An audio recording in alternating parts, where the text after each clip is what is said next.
Well, hello again, and thank you for joining me. Now that Anzac Day is over, we'll be starting to explore other stories and poems from my father's memoir, The Last Mile.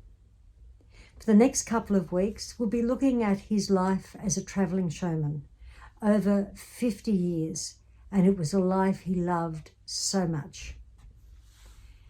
Now, Mum and Dad joined the travelling show circuit in 1953 and then spent the next 50 years travelling the country all over Queensland, New South Wales and Victoria, with the occasional trip to Tasmania and South Australia, working country agricultural shows in capital cities.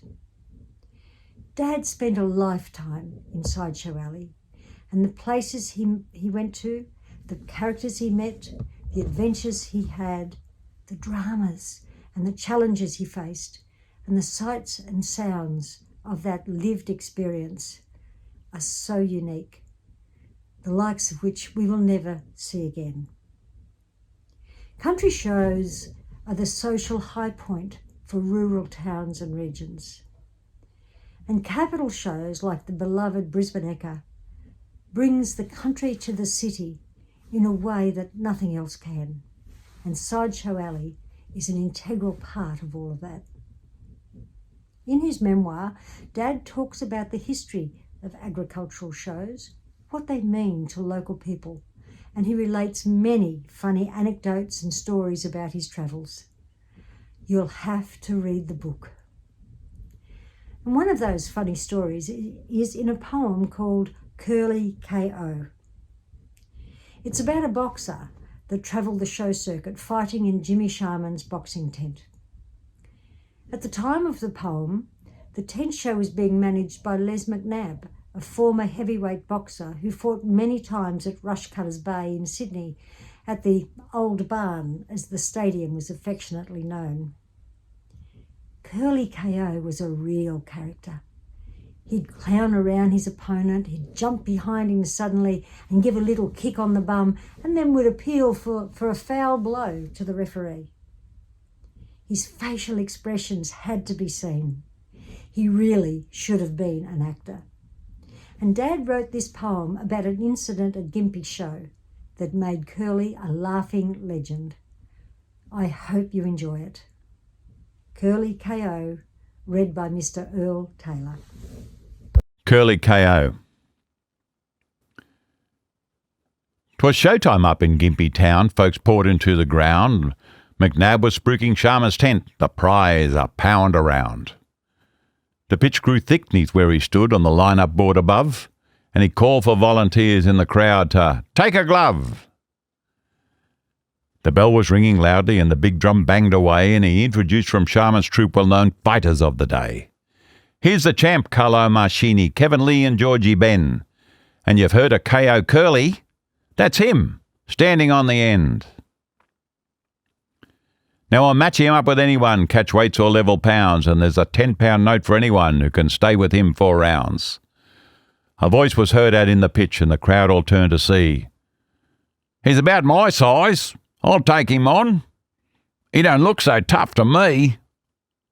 Well, come along, young fella, and stand up here with me. You done your share of fighting too, as anyone can see. You look a lively sort of cove, a good puncher too, no doubt. But though you've sparred a round or two, have you ever been knocked out? I've never been knocked at all, the bloke assured McNab. I've never seen a fighter yet could match my lightning jab. And as he matched the fighters up, McNab was heard to state, yeah, you don't get noses shaped like yours from playing ping-pong, mate.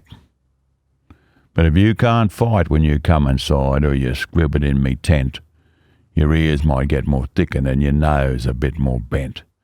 And if you've got heart, pluck and courage, which you'll need beyond all doubt, let's go inside in just a set and we'll sort the matter out.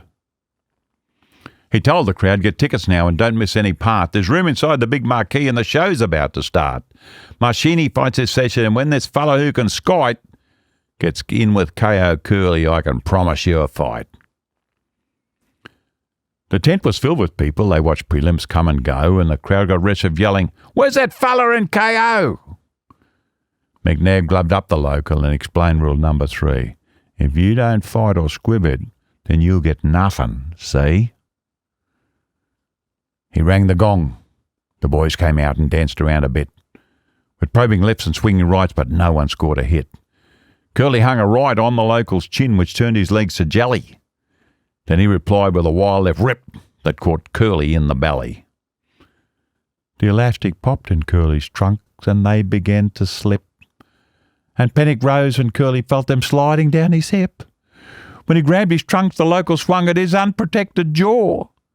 Though he missed a mile, Curly took a dive and went crashing to the floor. The crowd went wild and Les McNabb stepped in to save a blue. And he spoke to Curly harshly while the crowd was yelling, "Stew! Behave yourself, I'd like a man, and get up off the ground." "The elastic busted," Curly said, "and me pants keep falling down." "Well, kick 'em off, fight in your jocks." McNabb snarled through his teeth.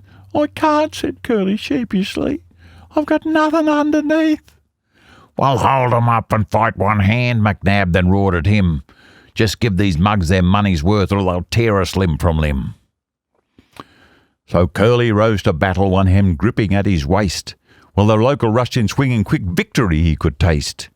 Curly's both hands blocked and countered, and it raised a raucous shout when his pants fell round his ankles as he knocked the mob right out. Curly's face went red as he bent to pull them up in nervous haste, but it's hard when wearing boxing gloves to pull pants up around your waist.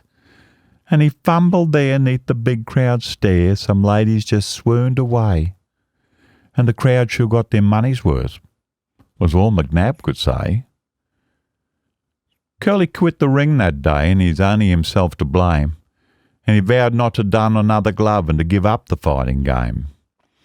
He turned down an offer of a film career to strip in some movie scenes, and an offer to pose as a centerfold in some girly magazines. But they put his name in the Hall of Fame with the other Showtime greats, who attract the crowds when it's showtime and draw people through the gates. Gympie show has fine attractions, but their greatest show event was the day that KO Curly fought that bloke in Sharman's tent.